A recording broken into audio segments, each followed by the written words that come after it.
Thanks for listening to FYI Stillwater, where you will hear information about your local government you didn't know you need to know, straight from the source. Be sure to check out other news and information from the City of Stillwater at stillwater.org or find us on Facebook and Twitter.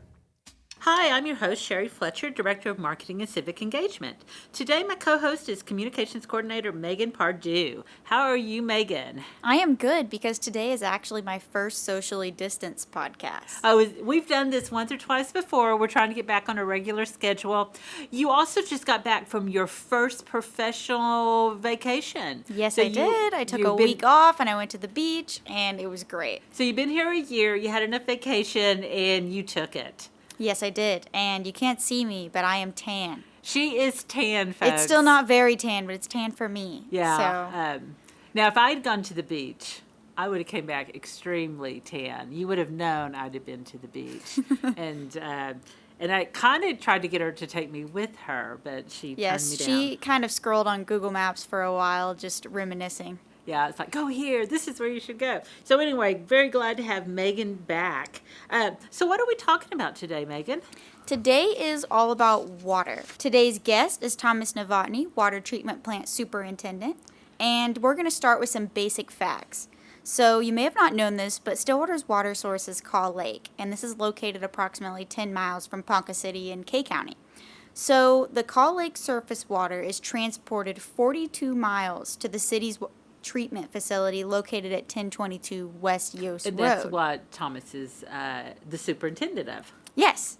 So he came all the way down here. The water treatment facility has supplied more than 2.4 billion gallons of clean drinking water to the Stillwater citizens, 5 rural water districts, and several mobile home communities in Payne County and Noble County. So today we're going to be asking Thomas, so we know where the water comes from, but how does it get from Kaw Lake to my tap? And how do I know the water is good to drink? So it's lake water, it's river water, it's pipe water.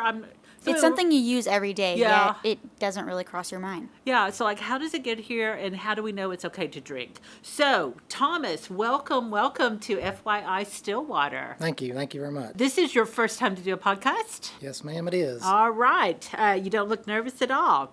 So, we are going to start with a lightning round, and we're going to ask you some random but revealing questions. Are you ready? I'm ready. He looks ready. All right, go Megan. So, what is your favorite time of day and why? I believe it is the morning time. I knew you were going to be a morning person. So that I can gather my thoughts and talk to the good Lord above before I start my day. There you go. So you like to have a kind of meditation. You're just you pull it all in and you're ready to go. Yep. So do you do that over coffee, sitting on the porch? Usually I just do it sitting on the couch in the dark, just take it easy and think about things and just make sure that I don't get in a hurry throughout the day and remind myself of what my focus is on moving forward for the day. So do you find that have you done that for a long time? And considerable amount of time. You said so. This is just a lifestyle for you. Yep. Awesome. I wish I didn't just roll out of bed and get my day started. I'm not saying it doesn't happen sometimes. It does. However, I try to get up early enough to where I can make sure I got myself together and know what's going to take place throughout the day. That is awesome. I kind of sort of do that taking a shower. I kind of take stock of the day, but I think if I would set myself down and really thought about it, I think I would pull things together a little bit better. So I really think we're going to know the answer to the next question. So would you rather always be slightly late or super early? I'm a super early kind of individual. I knew it. Yeah. I have a hard time with being late, and I have a hard time with individuals at my facility being late. Yeah. So my parents were never late to anything in their entire life. So late to them is at least if you were 15 minutes early, that's late. And that's me. So growing up, I did not realize that people were late to things. I just thought adults knew how to show up at things. So I was actually quite surprised to realize that people were chronically late. It was oh my God, you can be late? That is awesome. Yep. typically the joke is, the men usually wait on the woman to get ready. The women are always late. But Yeah. it's me sitting at home waiting on my boyfriend completely ready Yeah. for him to finish up and go somewhere. So I'm definitely the super early person too. I'd rather be early than late. Yeah, I prefer it. But yeah, it shocks me quite honestly when people are late. I mean, it's like, wow, how do you get to be late? You're making things difficult for everyone else. Oh, Tommy's over there saying, "What? Me? This was not about our technician." Yeah, our technician is over there saying, "I was not late today."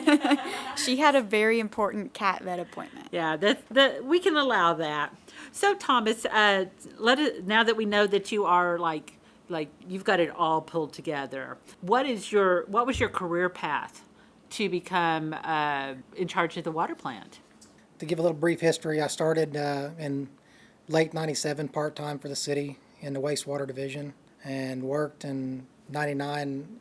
I became a full-time employee with So the you've been a benefits. long-time employee of the city. Yes. Wow. I've just worked through and pushed myself and strove to make sure I knew the direction that I wanted to go and to be able to be a benefit and be an asset to the city and be an asset to the community to ensure that things are where they need to be. A lot of people overlook water quality and wastewater as well. It's something that's interesting, and it's a ever-growing, ever-changing industry. Yeah, and it's a little out of sight, out of mind. Very But much. whenever the water goes out or the wastewater's got a problem, that's the first thing people notice. Seconds. Correct. It takes people It's- seconds. And It does. it's just crazy because we always flip on the tap and, you count on that water to come out. And It's if it taken for doesn't, granted. yes, it a lot of is. times. So you're very much a public servant. Yes, ma'am. Yeah. I try to be. Right. And I think providing water is, of all the things the city does, I mean, you can live without electricity for a while. I mean, a lot of things you can do without it for a little bit. But man, when that water does not come on, it is like critical. So we're very fortunate in Stillwater to have professionals, public servants running our things, people who really take the time to really think about what we're doing and why we're doing it. So yeah, that is like the most important thing. So what's a typical day for you? What does a superintendent actually do? I oversee the operational aspects and all the parts and moving pieces and chemicals and the dosages and everything that go into making our water safe and clean for the communities we serve. So the water comes from Caw Lake, and it comes 42 miles to the plant. Yes. And at that point, the water gets treated. What does that mean? So in the initial stages, we have a raw water tank. The water comes into the raw water tank or raw water tower, and it gives it a little bit of short time to settle out some of the big impurities, dirt, mud, and I'll say the inevitable. There are a few fish that slip through occasionally. And then from there, that's your initial starting point of your treatment. There it goes into several different pipes that add different chemicals into the water for cleaning out the bacteria, to coagulation aids, to filter out all the dirt and debris and the minute particles and the bacteria. And it goes through a few more processes. Not going to just really go in depth Because on there's a that. lot going on now. There is, and also is for security reasons as well. So it goes into these basins, and it basically is a big mixer. Looks like a paint mixer almost, but ginormous. Yeah. So it stays in there for a certain period of time and goes out through these weirs as cleaner water. So it may come in the plant of, let's say, 10 NTU, which is NTU is a standard term for turbidity. So it may come in 10 turbidity, and through this short little process of adding the coagulation aids and the other things to start the process, it may be leaving our SCUs at a 1 or a 0.1 or a 0.4, depending on how much the dosage of chemicals we add. Because you're measuring, you're testing, you're looking. So it's really very scientific and very precise of what you're supposed to be doing. Yes, it is. We take samples every so often throughout the day so that we know what our water's doing. We know what's coming in at all times. We know the whole process from front to back in order to make sure that we are treating it per the regulatory through DEQ, EPA, and we even go above and beyond that. So we try to hold the high bar for what we do, and we enjoy it. It's a challenge sometimes because we get thrown some monkey wrenches in it, but we all work as a team out there at the plant, and And it's a 24/7 operation, It's right? 24/7, 365, never shuts down. So you guys are out there treating the water, and then it goes into the distribution system. So it leaves the water treatment plant and it moves through a lot of pipes. Correct. Miles and miles. I'm not quite for sure exactly how many miles, but it's well over 600 miles of pipeline throughout the whole distribution system. So whenever you're treating the water and then it goes into these miles of pipes before they get to my tap, so you have to anticipate the water being through the pipes into the towers and into my tap. So you have to know that when the water comes out of the tap, it's good to drink. Correct. So that being said, when it leaves our facility at the water treatment plant, we also have two individuals that are system health specialists.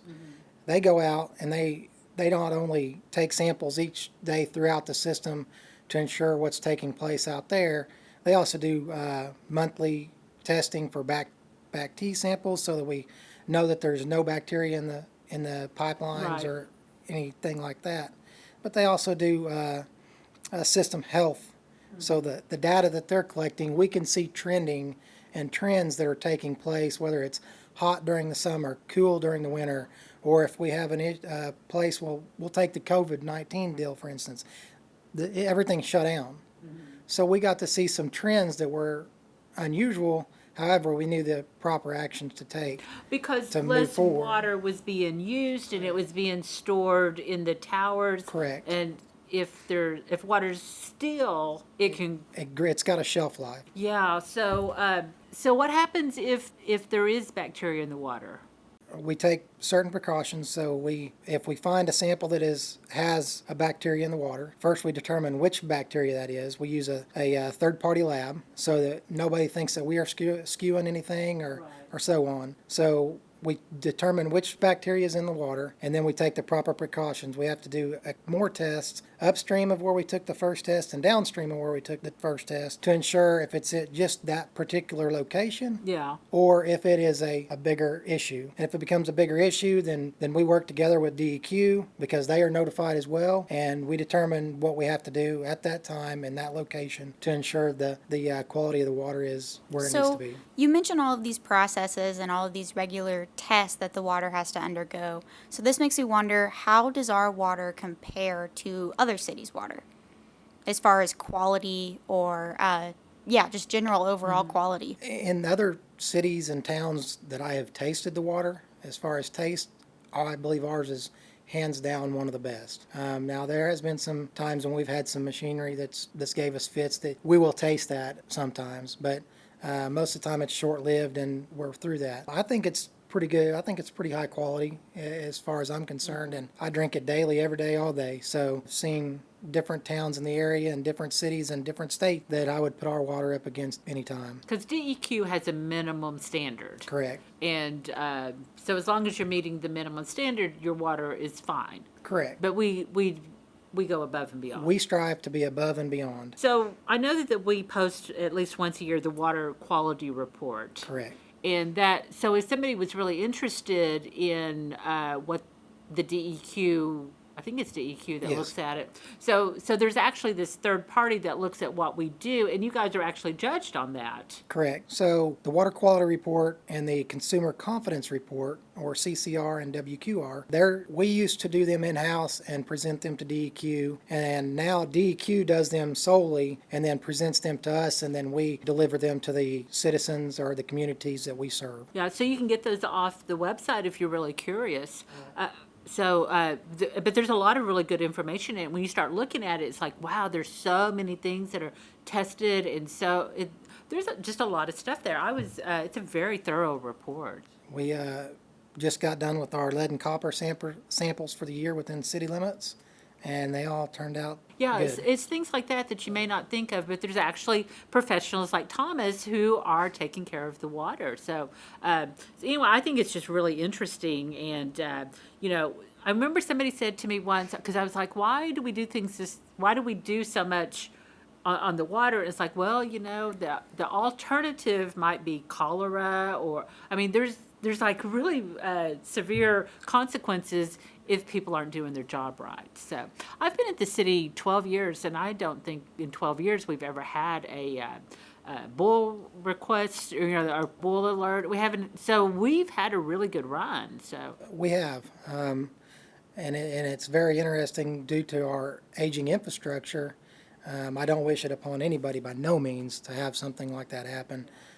We have very good personnel in both the water treatment plant and operations that we keep a handle on the health of our system and our daily And like you operations. said, it is an aging system. I mean, when the water pipes were originally put down, when the town was being built, they're underground. You don't see them, and we don't. I think we have recently tried to figure out where all of them were because we're talking 100 years worth of pipes. Sure. So whenever people go into an older section of town, they may not know if it's clay pipes or lead pipes or whatever. So you guys have a lot, the people who work on the distribution system have a lot of things they need to consider.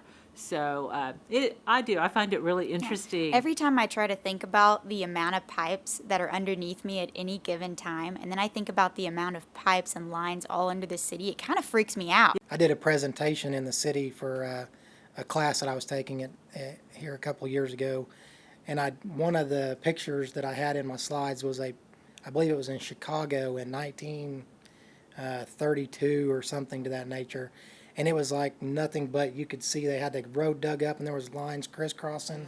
I mean, it was crazy. Yeah, but nobody cares as long as the water's coming out of their tap.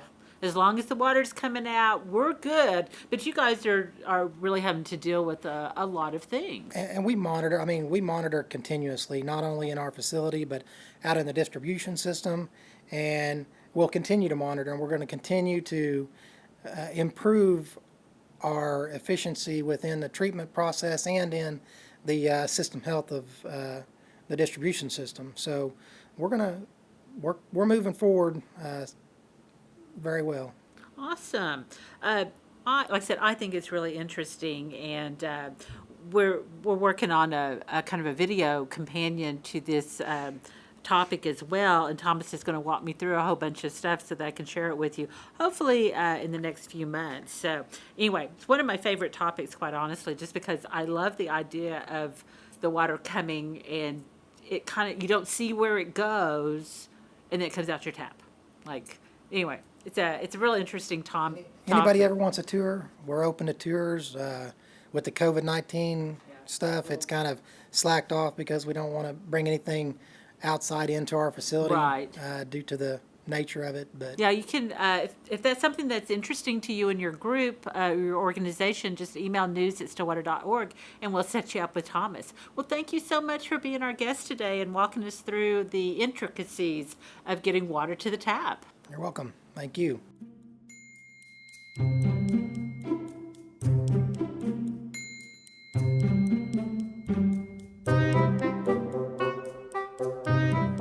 So let's move to the mailbox, Megan.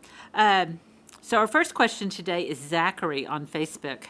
Hello. I did the census toward the beginning of the year when I lived in one apartment. I've moved in a new house in July, and the census people keep coming to my door. Do I need to do the census again? What do you know, Megan? Well, you did it once. You don't have to do it again. One and done. Yes, one and done. So you provide your address of where you were living on April 1 and fill out your census according to that address. And if you did not complete the census yet, you still have time. Right. And so it doesn't matter if you moved houses. If you personally did not complete the census, fill it out, but use the address of where you were living on April 1. Yes, it's been kind of a weird year. It's been a weird year. Yeah. 2020 will go down in the books as just a weird year. All right. Well, thanks, Megan, on that. So let's move to question number 2. Kyle on Facebook. Do you have any recommendations on what to do for recycling plastic bags? He's talking about those one-use grocery bags. I know the city's recycling program does not accept them, and Walmart used to have a bin for them at their entrance, but they've removed it due to COVID-19. I'd rather not send them to the landfill. What should I do? This is interesting because I actually ran into this issue myself around personal- town. yeah. So I found out kind of the hard way. I brought my bags to Walmart and they had taken away that bin due to obvious reasons. Yeah. So we recommend you try another grocery store. Sprouts and Homeland offer a recycling option, but again, I'm not really sure if they might have taken it away as well, if all bag recycling options are on hold due to COVID-19, you're more than welcome to explore using these bags as trash can liners or other activities. You can be creative. Another option is to store them until retailers can accept them once again. Yeah, not an ideal answer, but it is the reality of the world we're living in at the moment. Yep, totally understandable. Yeah. Well, thank you, Megan. Yes, thanks for having me. Thanks for listening to FYI Stillwater. If you like this episode, help us out and give us a like or share us with your friends. Stay tuned for our next podcast. If you have a question for City Hall, email news@stillwater.org, and in the next podcast, we'll answer a few of them. FYI Stillwater is available on our website at stillwater.org, Spotify, and just about anywhere else you enjoy your podcast.